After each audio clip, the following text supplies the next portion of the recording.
Pero yo venía a exponer la palabra del Señor. Esta es la cuestión principal de la que no quiero apartarme. Entonces, si queréis acompañarme a Zacarías capítulo 7, pues vamos a leer todo el pasaje. Zacarías capítulo 7, ahí por el final del Antiguo Testamento. Si el último es Malaquías, el anterior es Zacarías, ¿vale? Entonces, Zacarías capítulo 7. Zacarías capítulo 7 es como el lomo de un libro. El libro de Zacarías, la profecía de Zacarías está estructurado como si fuera un libro. Los primeros 6 capítulos son una serie de visiones nocturnas que tiene Zacarías. Los capítulos del 9 hasta el 14, hasta el final, son como la otra etapa del libro. Son toda una serie de oráculos que tienen mucho que ver con el Mesías. Tenemos que pensar una cosa. El segundo profeta, no el segundo libro del Antiguo, sino el segundo profeta más citado de todo el Nuevo Testamento, después de Isaías, es Zacarías, porque es un profeta muy mesiánico, profundamente mesiánico. Entonces aquí quedan en medio estos capítulos, el 7 y el 8, que sean como el lomo del libro, ¿vale? Es como una especie de transición entre las visiones nocturnas y los oráculos mesiánicos que hay al final. Y vamos a ver qué contiene ahí en medio, porque parece, pero realmente tiene un gran mensaje. Voy a leer Zacarías 7 desde el versículo 1, leo en la Biblia de las Américas, podéis seguirme en vuestra Biblia. Dice: y sucedió que en el año 4 del rey Darío vino la palabra del Señor a Zacarías, el 4º día del mes 9, Quisleu. La aldea de Betel había enviado a Sarecer, a Regem-Melech y a sus hombres a implorar el favor del Señor y a hablar a los sacerdotes que eran de la casa del Señor de los ejércitos y a los profetas, diciendo: ¿debemos llorar en el mes 5 y abstenernos como lo hemos hecho durante tantos años?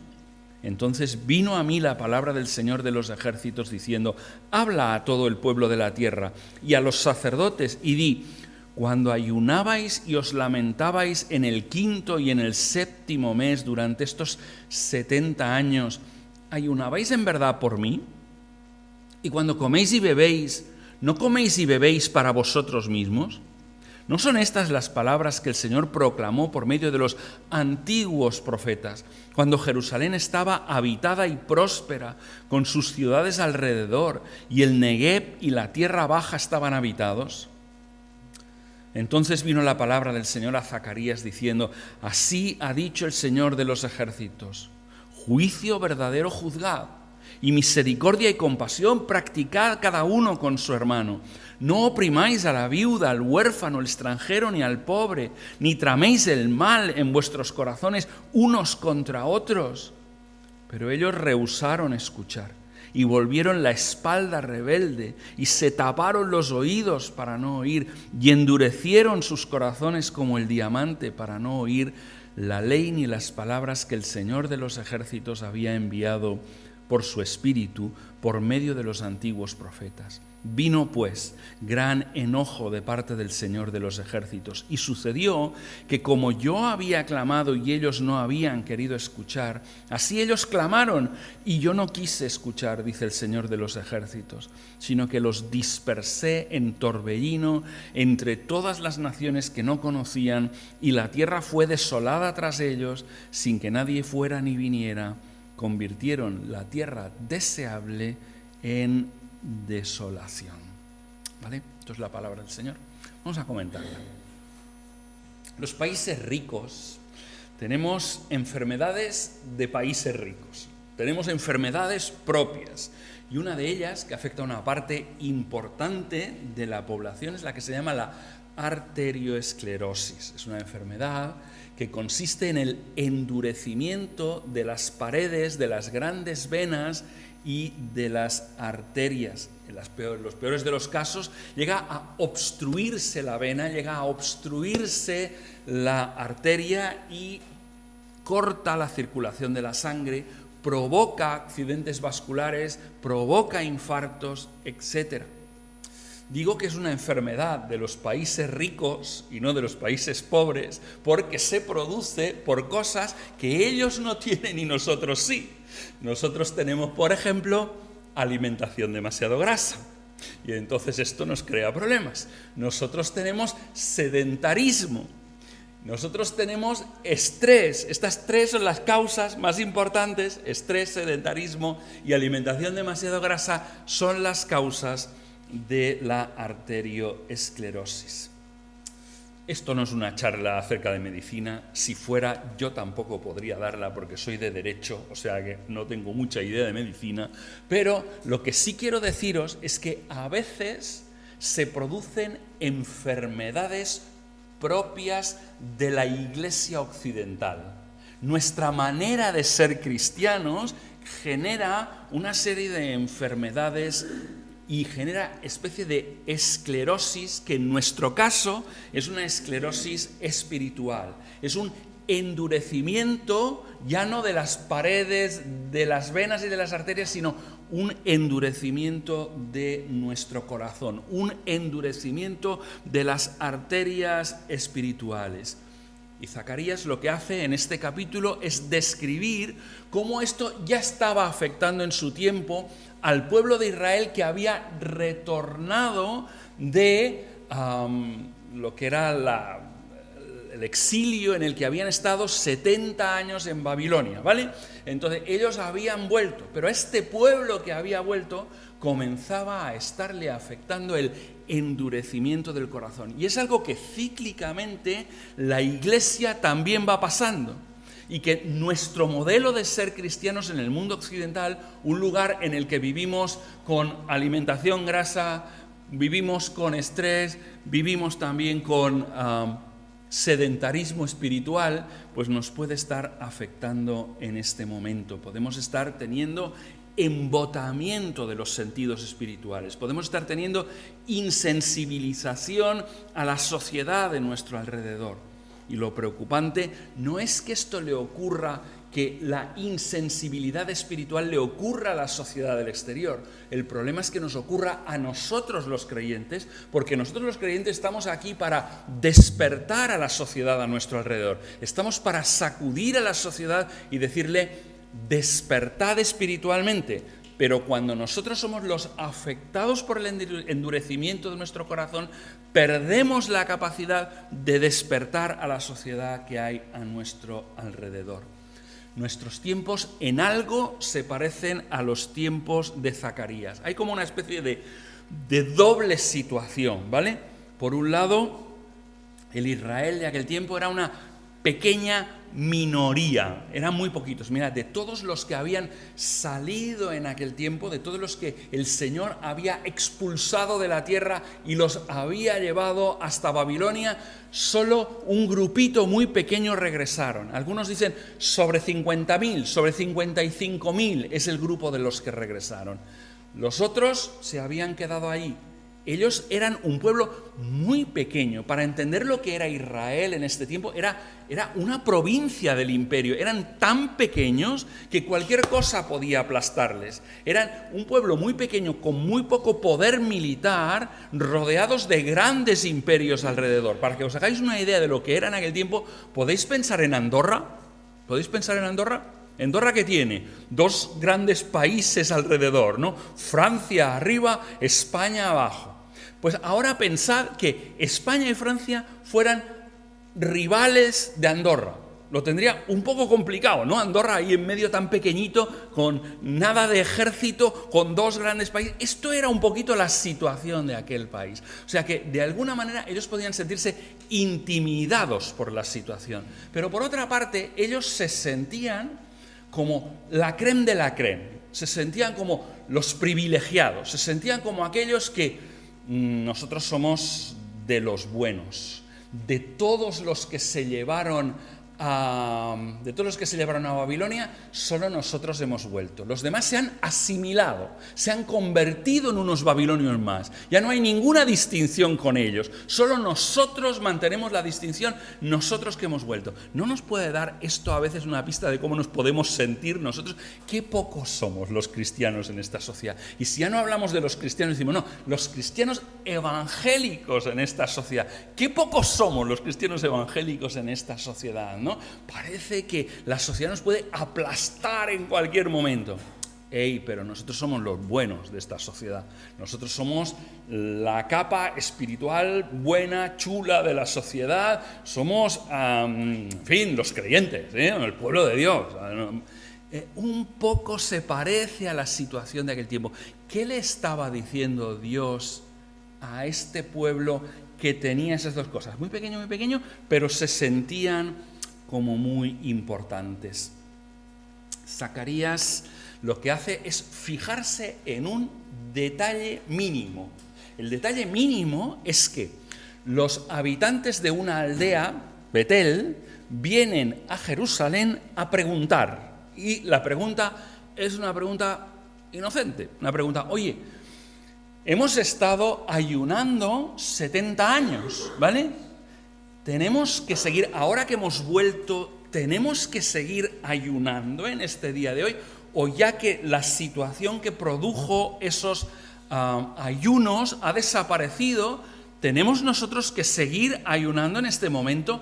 Y coge esta situación que puede parecer relativamente pequeña, un grupo muy pequeño de personas que vienen a preguntar una cosa insignificante, y él lo usa para hacer una foto, para hacer una imagen, para hacer un reportaje, si queréis, de fotos de cuál era la situación espiritual del pueblo en aquel tiempo. Observar ayunos. El propósito de esto era una pregunta, pero fijaos que aquí ellos preguntan por el ayuno del mes. ¿Cuál era? ¿El ayuno del mes quinto? Sí. Y entonces, a continuación, cuando les contesta, Zacarías dice, el ayuno del mes quinto y del mes séptimo, ¿vale?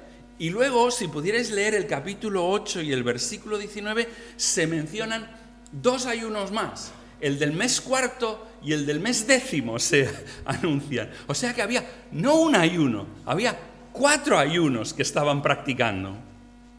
Los 4 ayunos, ¿de qué venían? Los ayunos, todos ellos estaban relacionados con la caída de Jerusalén y la deportación a Babilonia 70 años antes. Mirad lo que ocurrió. Vamos a ir viendo por qué ayunaban en el tercero, en el quinto, en el séptimo, en el décimo y en el cuarto. ¿Por qué ayunaban en esos 4 meses? Mirad, en el mes décimo, Nabucodonosor sitió la ciudad de Jerusalén. En el mes cuarto entró en la ciudad. En el mes quinto, el templo fue incendiado. En el mes séptimo, el gobernador judío, el que habían puesto los babilonios, Gedalías, fue asesinado.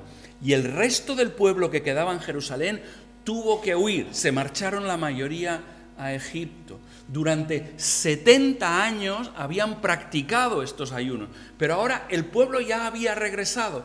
Tenemos que seguir guardando estos ayunos, y la respuesta es, a través de Zacarías, hace una cosa: proyecta la historia un poco más atrás, no a los 70 años, sino a lo que había habido antes. Fijad que 2 veces nombra a los profetas antiguos. ¿Quiénes son los profetas antiguos? Los profetas antiguos son aquellos que hubo antes de la deportación, a los que anunciaron antes que vendría todo esto, y les hace pensar en aquella situación antes de la destrucción de Jerusalén, antes de la destrucción, antes de la deportación.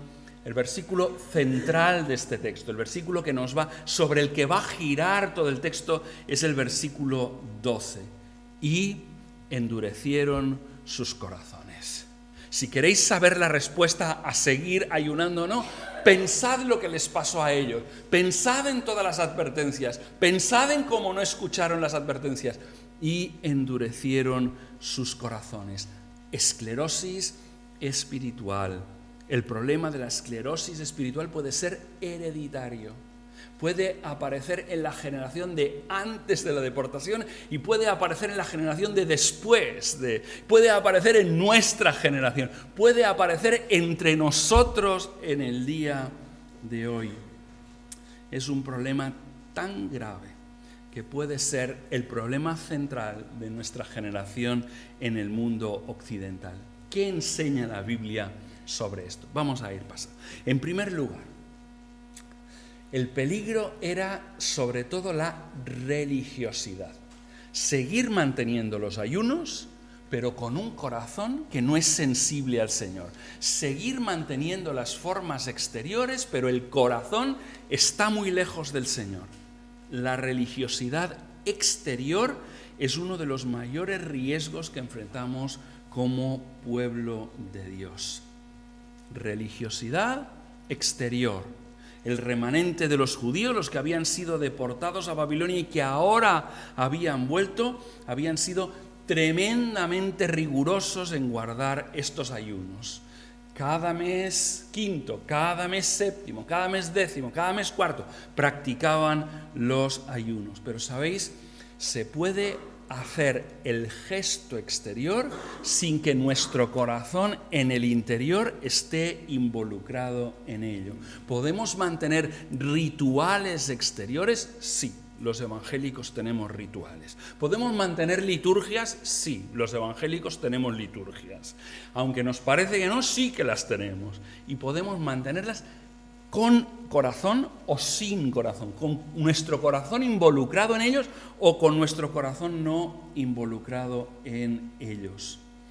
Zacarías lo que nos va a decir aquí es cuáles son los dos síntomas de la religiosidad exterior. ¿Qué síntomas hay de que nos está sucediendo? En primer lugar, la religiosidad exterior es de origen humano. El origen de ello no es Dios, sino que el origen somos nosotros mismos. Muchas veces nos enfocamos en reglas, nos enfocamos en rituales que Dios no ha dado. O a veces somos más sutiles. Cogemos los que sí ha dado, pero los hacemos sin que nuestro corazón esté involucrado. Convertimos las cosas que Dios nos ha mandado en un legalismo más. ¿Vale? Nosotros decimos, pensamos, o no lo decimos, pero de alguna manera pensamos que somos aceptos delante de Dios por las cosas que hacemos. Si hago mi devocional cada día, si tengo mi tiempo de oración, si voy al culto, Dios me quiere más. Si no hago estas cosas, Dios no me quiere. Mira, tu aceptación delante de Dios no tiene que ver con lo que tú haces, no tiene que ver con tus esfuerzos. Tu aceptación delante de Dios tiene que ver con los esfuerzos de Cristo. Tiene que ver con lo que Él hizo en la cruz, no con lo que tú haces aquí en la tierra. Tú no eres acepto por lo que haces, tú eres acepto por lo que Él hizo. Y como tú pones tu fe en lo que Él hizo, entonces tú eres acepto. Esto es el Evangelio. Cuando nosotros comenzamos a pensar, soy acepto por lo que hago, el Señor me ama más por lo que hago. Si hago esto otro, el Señor me amará más. El Señor no te puede amar más. El Señor no te puede amar más, porque el Señor te ha amado todo lo que te podía amar. El amor de Dios se mide en Jesucristo. El amor de Dios se mide en que el Padre entregó a su Hijo. El Padre no tiene nada más para amarte, porque ya ha dado todo lo que tenía por ti. Por lo tanto, tú no puedes hacer nada para que Dios te ame más. Escucha bien esto, que te va a sorprender. Tú no puedes hacer nada para que Dios te ame menos. Porque muchas veces tú pensarás, si no hago esto, si hago esto que no le gusta al Señor, si hago esto que no le gusta al Señor, el Señor me amará menos. El Señor no te puede amar menos, porque la medida del amor de Dios es la entrega de su Hijo Jesucristo, y no puedes retirar a Cristo. Este es el amor de Dios. El amor de Dios es Jesucristo. Por eso Pablo en Romanos 8 llega a afirmar: ¿qué nos separará del amor de Cristo? ¿Qué me separará? Dice, ¿la vida o la muerte? ¿Lo alto, lo profundo? No, el hambre, la espada, ¿qué me puede separar? Nada me puede separar del amor de Dios, porque el amor de Dios nunca puede ser menos por ti, porque Jesucristo ya fue entregado, Jesucristo ya murió en la cruz, Jesucristo ya ha resucitado, Jesucristo ya ha ascendido a los cielos. Tú no puedes hacer nada para que Dios te ame más, tú no puedes hacer nada para que Dios te ame menos, porque el amor de Dios, tú puedes amar menos a Dios, pero Dios no te puede amar menos a ti, porque la medida del amor de Dios es Jesucristo. Y Jesucristo no se puede retirar, Jesucristo no se puede quitar de ahí. Nada malo en ayunar. Pero ¿sabéis? Cuando ayunar se convierte en la medida del amor, si lo que yo hago es lo que me hace acepto, entonces este ayuno no tiene ninguna validez. No sirve para nada. Y cuando digo el ayuno, digo cualquier práctica espiritual buena delante del Señor. ¿Sabéis? El Señor no mandó ninguno de estos 4 ayunos. El Señor no mandó ninguno de los 4. Los 4 eran de origen humano. El Señor solo mandó durante el año un ayuno, el día de la expiación. Este es el único ayuno que les mandó a los judíos. Pero ¿sabéis? A veces a nosotros nos gusta añadir cosas. A veces nos gusta añadir. A la carne le gusta mucho la religión. A la carne le encanta la religión. ¿Entendéis? Es la forma de la carne de relacionarse con Dios, es la religión. No es la relación con Jesús. Es la religión la forma de la carne de relacionar. Por lo tanto, inventamos mandamientos y pensamos que la aceptación de Dios viene por el cumplimiento muchas veces de esos mandamientos que inventamos. Por eso os decía que la característica de la religión exterior es que es de origen humano, no proviene de los mandamientos, o incluso si es de los mandamientos de Dios, los interpretamos legalistamente, pensamos que seremos aceptados por el cumplimiento de estos mandamientos. Oseas, capítulo 6:6. Lo que el Señor quiere es misericordia y no sacrificio. Miqueas 6:8. Lo que el Señor pretende de nosotros es que hagamos justicia, que amemos misericordia, que andemos humildemente delante de Dios. Esto es lo que busca Dios de nosotros. Lo que busca es misericordia. Lo que busca es lo que nosotros vamos a hacer con las demás personas. Mirad ahora en los versículos 9 y 10. ¿Qué es lo que Él manda en estos versículos 9 y 10? ¿Qué estáis haciendo con el pobre? ¿Qué estáis haciendo? ¿Estáis oprimiendo al pobre? ¿Estáis oprimiendo a la viuda? ¿Estáis oprimiendo al extranjero? Es decir, son mandamientos relacionales. La cuestión es, ¿cómo son vuestras relaciones los unos con los otros? ¿Son relaciones de misericordia, especialmente con el más débil de nosotros? O sea, ¿estamos teniendo relaciones de misericordia con la gente? ¿Estamos teniendo relaciones de misericordia con nosotros? ¿Estamos aplicando gracia cuando vemos la debilidad del otro? Todos somos débiles. No existen personas discapacitadas. Todos somos discapacitados. Todos somos discapacitados en lo físico, en lo espiritual, en lo sentimental. Todos nosotros lo somos. ¿Cómo tratamos cuando vemos una manifestación de la debilidad del otro? ¿Cómo lo tratamos? ¿Qué hacemos con la debilidad del otro? En cualquier área de la debilidad. ¿Cómo nosotros nos relacionamos? Misericordia. El Señor dice: habéis recibido gracia, dad gracia. Dad gracia. La gracia solo se le puede dar a quien no la merece. A quien no la merece. Este es el único que puede recibir gracia. Dad de gracia, porque habéis recibido de gracia. Esto es la forma de relacionarnos nosotros con los demás. Porque yo soy un ser que necesita gracia. Yo soy alguien necesitado de gracia, de perdón, de misericordia yo también. Y entonces trato a los demás.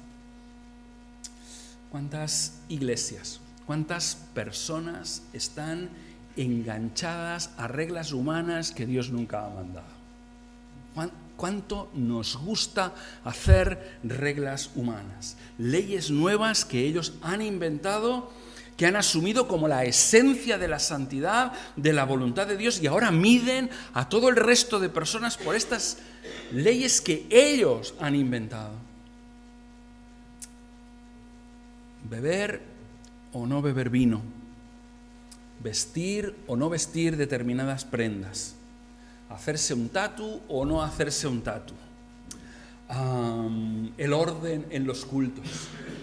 Cuántas cosas que usamos para medir quién está bien y quién está mal, en lugar de aplicar misericordia, de extender la misericordia con la que hemos sido, reglas humanas. ¿Cómo nos gusta añadir a la voluntad de Dios? ¿Cómo nos gusta añadir a lo que Dios ha establecido?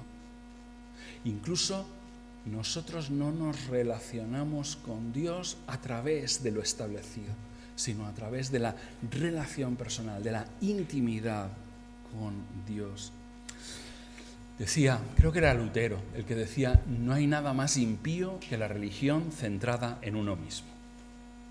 Una religión hecha por mí, pero sobre todo hecha para mí. Es la religión que está hecha para nosotros también, ¿no?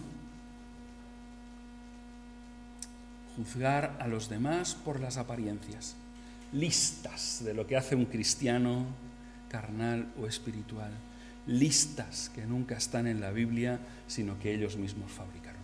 Lo primero, es de origen humano la religión exterior. La segunda cosa, su fin es también el ser humano. Su fin último no es Dios, es el yo y no Dios. En los versículos 5 y 6, el salmista hace preguntas para hacerles reaccionar. Habla a todo el pueblo de la tierra y a los sacerdotes y di, cuando ayunabais y os lamentabais en el 5º y en el 7º mes durante estos 70 años, pregunta, ¿ayunabais en verdad por mí? Y cuando coméis y bebéis, ¿no coméis y bebéis para vosotros mismos? ¿Para quién? ¿Para quién es mi espiritualidad? ¿Para quién es mi religión? Si queréis ponerle con este nombre que no nos gusta nada. ¿Para quién es todo lo que hago? A veces comenzamos a hacer cosas por Dios. A veces comenzamos a hacer cosas para Dios. Pero esto que seguíamos haciendo, ¿lo seguíamos haciendo por Dios o ya lo hacíamos por nosotros mismos? La verdad es que uno de los grandes riesgos de la religiosidad es que acabe centrada en el ser humano, que nosotros seamos el centro de nuestra espiritualidad. Convertirse es tomar conciencia de una cosa, que antes yo estaba en el centro, pero que debo desplazar. Me debo desplazar a mí del centro y ponerme en el margen, para que Cristo sea el centro de mi vida. Es vivir una vida que está centrada en mí a vivir una vida que está centrada en Él. Esto es convertirse. Vivo para mí, con lo que he desplazado a Dios a los márgenes de mi vida, y por supuesto los demás también ocupan un papel secundario, o vivo con Dios en el centro y los demás ocupan el segundo lugar. ¿Yo soy el primero o el tercero? Esto es una pregunta que me parece importante. ¿Soy el primero o el tercero? ¿Y por qué dices el primero, el tercero y el segundo no lo dice? Lo digo porque uno solo puede ser el primero, solo puede ser el tercero. Si yo estoy en el primer lugar, Dios estará en el segundo y los demás estarán en el tercero. Si Dios está en el centro, los demás estarán en el segundo y yo estaré en el tercero. Yo soy el tercero, yo no soy el primero, yo no estoy aquí para ocupar el centro, sino que Él ocupa el centro. ¿Os acordáis cuál es el mayor y el más grande de los mandamientos en el que se resume toda la ley y los profetas, es decir, todo el Antiguo Testamento? Amarás. ¿A quién? Al Señor, con todo tu corazón, con todas tus fuerzas, con toda tu mente. Amarás al Señor, Esto es, segundo mandamiento, se parece al primero. Amarás al prójimo como a ti mismo. La gente ahora, en este tiempo, dice, claro, como tengo que amar al prójimo como a mí mismo, lo primero que tengo que hacer es amarme a mí mismo para poderles amar. Que no, que no está escrito para esto. Es que tú tienes que apartarte del centro y dejarle el centro a Dios y el segundo lugar a los demás. Tú eres el tercero, tú eres el tercero. Amar quiere decir poner al otro delante, es dejar que el otro pase delante. Y tiene que pasar delante Dios de todo, porque solo cuando Dios está primero, los demás están antes que yo. Si no, yo estoy el primero. Y este es el problema. En su día Jesús confrontó a los fariseos. Los fariseos eran la gente más religiosa de su tiempo. Eran gente admirable en todo por su estilo de vida. Si fueran evangélicos, serían evangélicos de los mejores, ¿no? De todos los evangélicos no habría mejor, y ellos nos juzgarían a todos los demás por no ser tan evangélicos como ellos. Pero su modelo de espiritualidad fue rechazado frontalmente con Jesús. Ellos practicaban una religiosidad en la que ellos eran el centro. Cuando ayunaban, ¿qué hacían? Hacían ver a los demás, ponían aquello de cara a sufrimiento, no se peinaban, no se ungían y iban ahí, todo el mundo decía, pobrecito que está ayunando, ¿no? Cuando oraban se ponían en las esquinas de las calles. ¿Sabéis qué tiene de estratégico ponerte en la esquina de una calle? Que te ven los que vienen así y te ven los que vienen así. O sea, que estaba hecho para que te viera todo el mundo, ¿no? Entonces, claro, el origen eran ellos, el fin eran ellos. Es decir, que todo el mundo supiera que yo soy una persona espiritual. Cuando daban dinero, lo daban de tal manera que no toquéis trompeta. Se ve que de alguna manera dejaban caer el dinero con ruido, ¿no? Para que se viera que daban dinero, ¿no? ¿No habéis nunca hecho cosas con la intencionalidad mezclada, ¿no? Una parte buena, una parte para que los otros sepan que hago una cosa buena, ¿no? ¿Habéis hecho? A veces se comprueba con las personas en el liderazgo, ¿vale? El liderazgo es una prueba, un lugar muy expuesto es el liderazgo, te ve todo el mundo, ¿no? Y una persona está en el liderazgo, pero su función en este momento ya no hace falta. Tiene que desplazarse a otro ministerio. Y esa persona que está allí, que te dice todos los sacrificios que le cuesta estar en el liderazgo y te los cuenta cada 2x3, los sacrificios que tiene que hacer para estar ahí, cuando le dice, bueno, ahora ya no hace falta que estés ahí. ¿Habéis visto cómo se agarra al sitio? ¿Habéis visto cómo los líderes, cuando quieres desplazarlos a otro ministerio, se agarran a él como no les sacas ni con agua caliente, querido? O sea, ¿por qué? Porque a veces los líderes ya tenemos nuestra recompensa, como dice Jesús. Ya tienen su recompensa. ¿Cuál es nuestra recompensa en los líderes? Ser necesitados. Ya no digo ser admirados, ser reconocidos. Ser necesitado. Qué interesante es nuestra necesidad. Si soy necesitado es que soy alguien útil. Si soy necesitado es alguien que, oye, el mundo me necesita a mí, ¿eh? Mira, aquí ya no te necesitamos ahora. Ahora puedes moverte a otro ministerio. No es que tengas que dejar el ministerio. Es solo que tienes que buscar otro diferente. Cuando nos hacemos mayores, tenemos que dejar muchas de nuestras responsabilidades ejecutivas. Porque viene una generación detrás que necesita espacio para desarrollarse. Porque ellos tienen dones del Señor y necesitan espacio para desarrollarse. Si yo me quedo aquí, ¿sabéis? Soy el tapón de la generación que viene después. Igual yo lo hago muy bien, igual ellos no lo hacen tan bien, pero ¿sabes una cosa? Si no me quito, nunca vendrá una generación que pueda desarrollarse. Por lo tanto, tengo que moverme ¿a dónde? A lugares donde ellos no pueden estar. ¿Por qué? Porque ellos no tienen la experiencia que yo he acumulado, ni el conocimiento que yo he acumulado. Yo puedo hacer cosas que ellos no pueden hacer, pero ellos pueden hacer cosas donde tendrán más esfuerzo y más energía que yo y traerán ideas nuevas.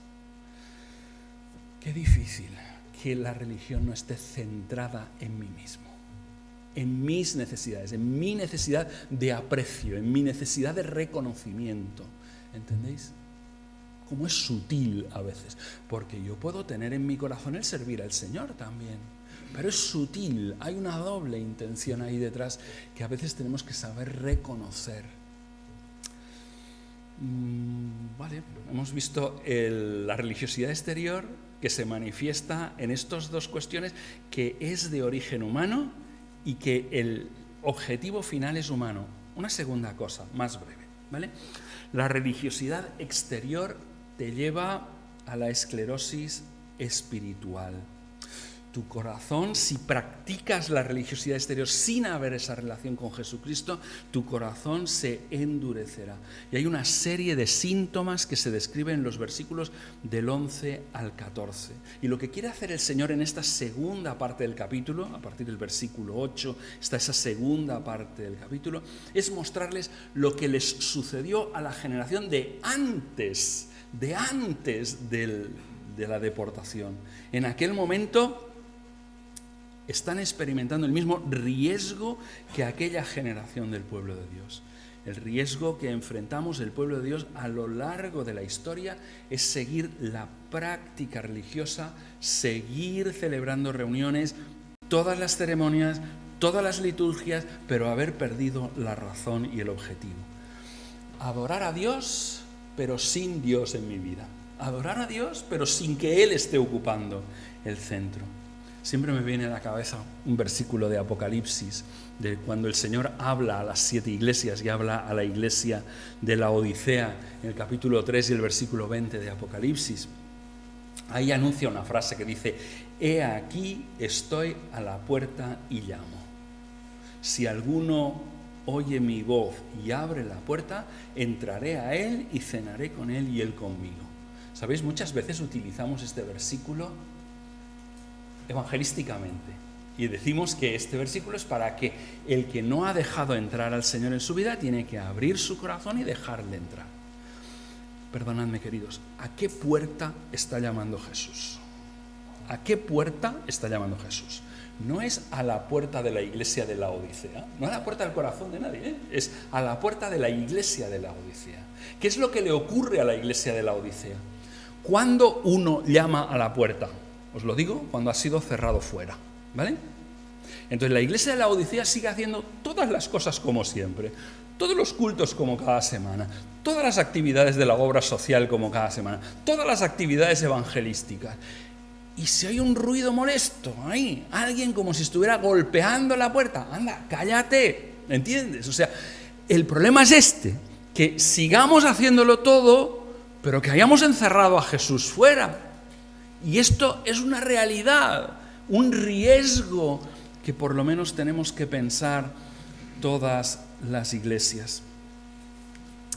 Hace unos años, el director de Operación Movilización, yo trabajé varios años con Operación Movilización, y escribió un opúsculo para todos los que trabajábamos en OM en aquel tiempo. No era para los demás, era solo para nosotros. ¿Sabéis cómo se llamaba? El título es definitorio de todo. El título que escribió Berwer era «Cómo apostatar sin que nadie se dé cuenta». ¿Cómo renunciar al Señor? ¿Cómo apartarse del Señor sin que nadie se dé cuenta? ¿Vale?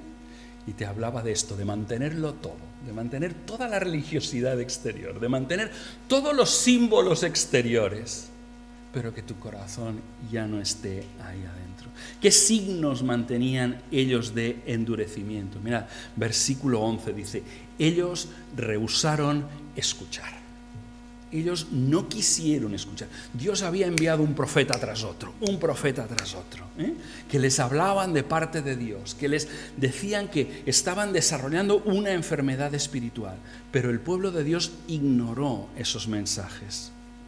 Y uno tiende a endurecer el corazón más en tiempos de prosperidad, cuando todo va bien, que en tiempos de dificultad. Mirad, esa es la situación que pinta en el versículo 7. Dice: cuando Jerusalén estaba habitada, cuando todas las ciudades de alrededor estaban habitadas, cuando había riqueza en la tierra. ¿No es esta la situación de la iglesia occidental? ¿No es esta la situación, el riesgo que corremos nosotros? Aquí se vive bien, queridos, aquí se vive bien. La gente está en desempleo, tiene dificultades, pero una cosa es tener dificultades aquí y otra es tenerlas allí, ¿vale? He viajado suficiente como para ver qué es tener dificultades allí.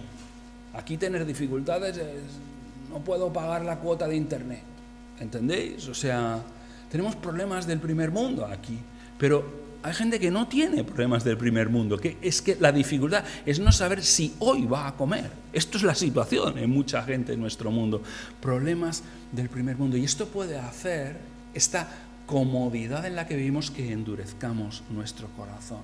Miras a tu alrededor, te sientes seguro, te sientes orgulloso por lo que conseguiste con tu esfuerzo y vas pensando, ¿sabéis como aquel que tenía los graneros ahí? Dice, Alma, tienes todos los graneros llenos, anda, descansa. Dice, momento, que esta noche vienen a pedirte tu vida, ¿qué vas a hacer, no, con esto? O sea, nos sentimos una sensación de falsa seguridad, sentimos una sensación de que no solo es que tengo esto, sino que lo voy a tener siempre y además es que tengo derecho a tenerlo.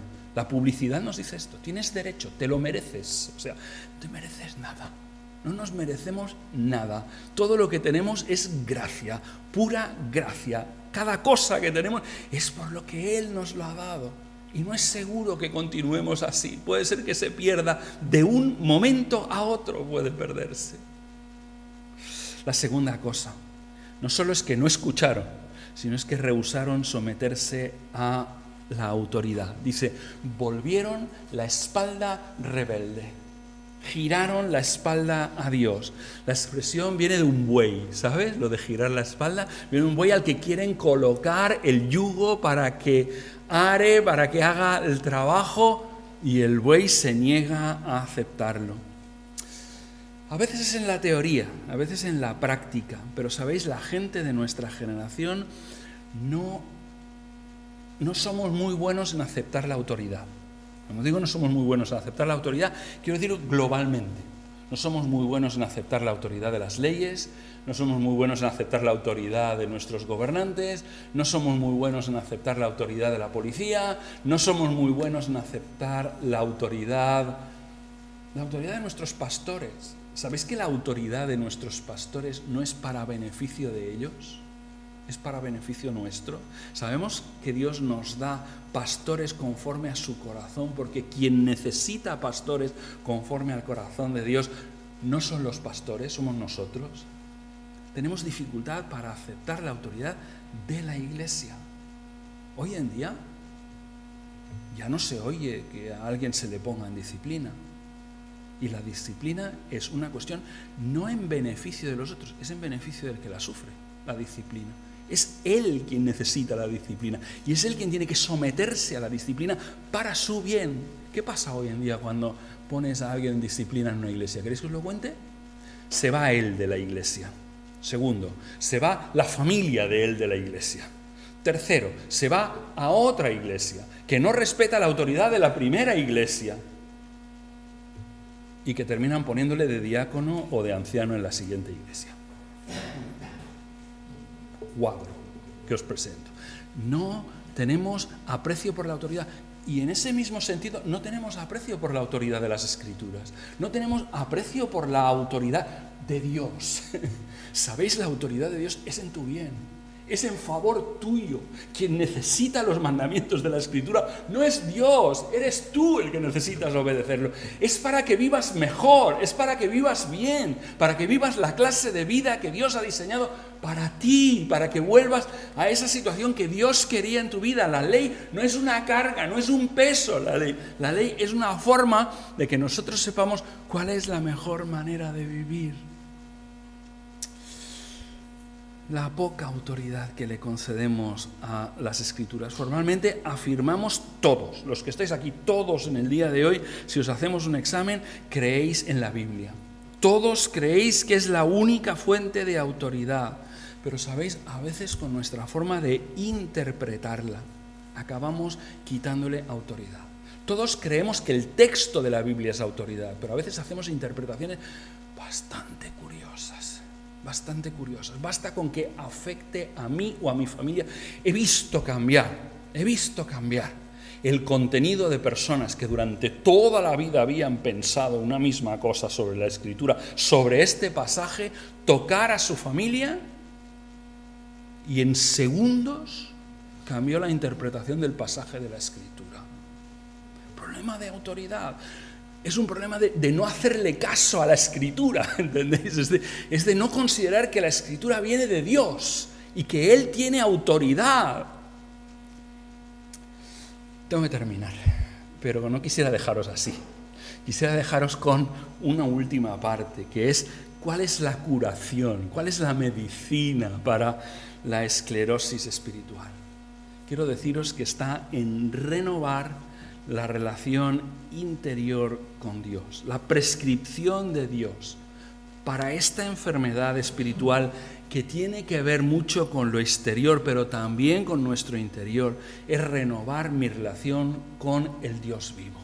¿Cómo se renueva mi relación con el Dios vivo? Se renueva a través de Jesucristo. Es Él la clave de la historia. Nosotros podemos tener relación con Dios a través de Jesucristo, a través de creer en Él, de confiar en Él. Tengo que darme cuenta de que el problema esencial de los seres humanos es el problema del pecado. El problema del pecado no es otro que dejar de creer que lo que Dios tiene para mí es bueno, que lo mejor que yo puedo hacer es que se haga su voluntad.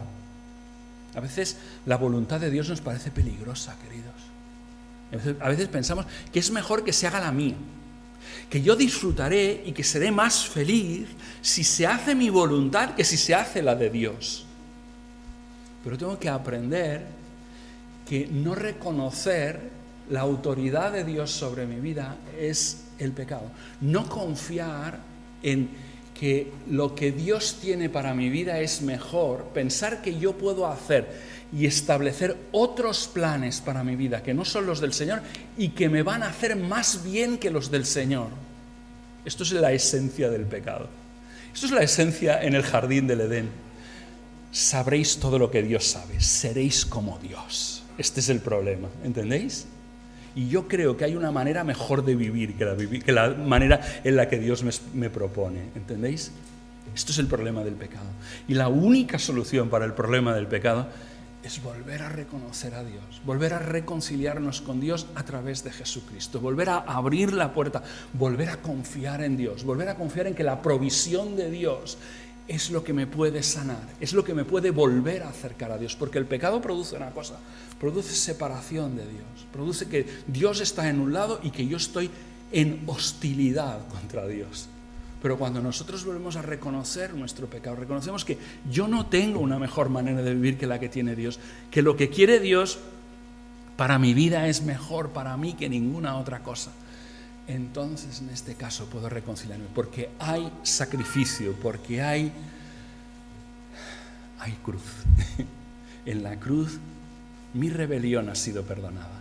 En la cruz, mi relación ha sido establecida, ha sido restablecida con Dios. En la cruz puedo volver a vivir de acuerdo a su voluntad. Termino con una frase, con una cita. ¿Cómo se hace este proceso? Francis Schaeffer lo cuenta muy bien, cuenta qué no es y qué sí es. Escucha la cita, dice: no hay una solución mecánica, la palabra es clave, no hay una solución mecánica para la verdadera espiritualidad. No es posible decir, lee tantos capítulos de la Biblia cada día y tendrás tanta santificación. No es posible decir, ora un tiempo tan extenso cada día y tendrás tal grado de santidad. No es posible juntarlas a las dos y decir, tendrás esta gran cantidad de santificación. Esto no sería más que una solución mecánica, dice él, y esto negaría toda la posición cristiana. El hecho es que la vida cristiana, la verdadera espiritualidad, no puede ser nunca mecánica. La solución real proviene de una comunión personal, continua, momento a momento, con Dios mismo, permitiendo que la verdad de Cristo fluya a través mío por la obra del Espíritu Santo. Lo dejo con esto. No hay soluciones mecánicas, no hay interruptores de espiritualidad, que te despiertas y te voy a darle al interruptor y ya está, arreglado. No hay eso. Es una relación con una persona a través de Jesucristo, a través de Él. Bueno, no me alargo más. Os lo dejo aquí, espero que sea de bendición para vosotros.